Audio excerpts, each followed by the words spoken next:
السلام علیکم ورحمۃ اللہ تعالی وبرکاتہ۔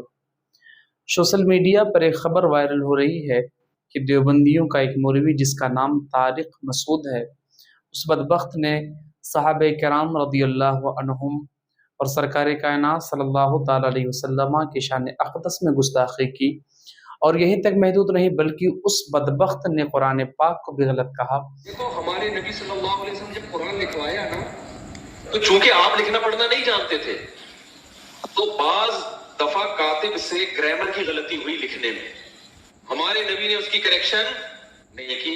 آپ کو نہیں پتا چلا کہ گرامر کے لحاظ سے یہ غلط لکھا ہوا ہے، وہ اب تک اسی طرح لکھا ہوا ہے۔ اس میں اس نے ایک بات یہ کی کہ جبریل امین وہی لے کر کے آتے، سرکار کو سناتے، پھر سرکار صحابہ کرام کو سناتے، تو صحابہ کرام لکھتے، سرکار صحابہ سے لکھواتے، گویا سرکار لکھنا پڑھنا نہیں جانتے تھے۔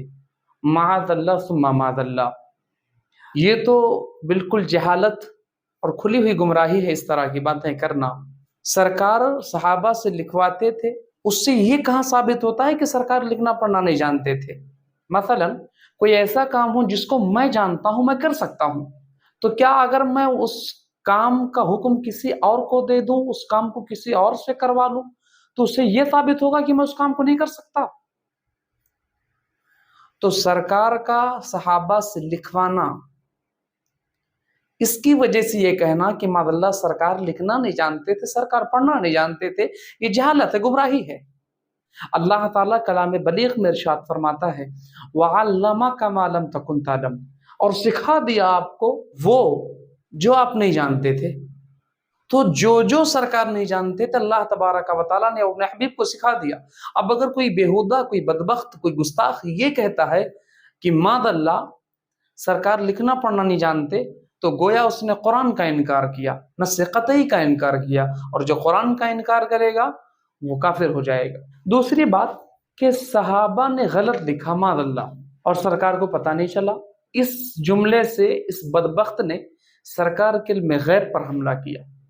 گویا کس کا کہنا یہ ہے کہ معاذ اللہ سرکار کو علم غیب نہیں، جبکہ اللہ فرماتا ہے وَمَا هُوَ عَلَى الْغَيْبِ بِضَنِينٍ، یعنی وہ غیب بتانے پر بخیل نہیں ہے۔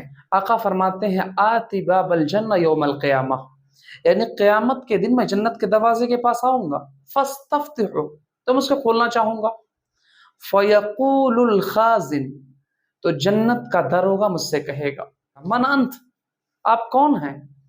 فاقول محمد صلی اللہ تعالی علیہ وسلم، آقا فرماتے ہیں کہ جنت کا دروگا جب مجھ سے پوچھے گا کہ آپ ہیں کون، تو میں کہوں گا کہ محمد صلی اللہ تعالی علیہ وسلم، تو جنت کا دروگا کہے گا بکا امرت ان لا افتح لاحد قبلک، تو جنت کا دروگا کہے گا یا رسول اللہ مجھے حکم دیا گیا تھا کہ سب سے پہلے میں جنت کا دروازہ آپ ہی کے لیے کھولوں۔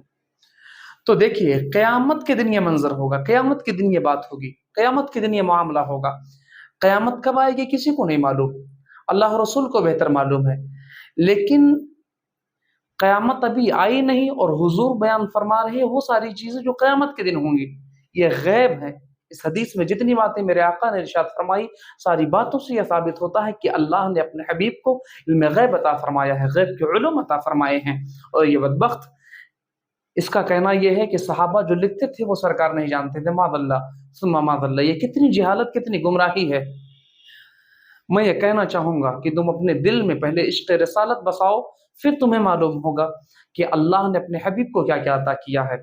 میرا یہ عقیدہ ہے، الحمدللہ میرے سنت والجماعت کا عقیدہ ہے کہ وہ تمام خوبیاں جو الوہیت کے ساتھ خاص ہیں، ان کے علاوہ ساری خوبیاں، سارے کمال اللہ تبارک و تعالیٰ نے اپنے حبیب کو عطا فرمایا۔ اچھا آخری بات، لِنَصْفَعًا بِالنَّاسِیَةِ، جس کے حوالے سے اس بدبخت نے قرآن کو غلط کہا، دراصل بات یہ ہے کہ یہ جاہل ہے، یہ اس کی اپنی جہالت ہے، بیوقوفی ہے۔ لِنَصْفَعًا بِالنَّاسِیَہ میں نون تاکید تو ہے، لیکن یہاں وصل کی حالت میں نون کو الف سے بدل دیا گیا ہے، اور یہ قاعدہ اوضح المسالک فی شرح الفیہ ابن مالک میں مذکور ہے۔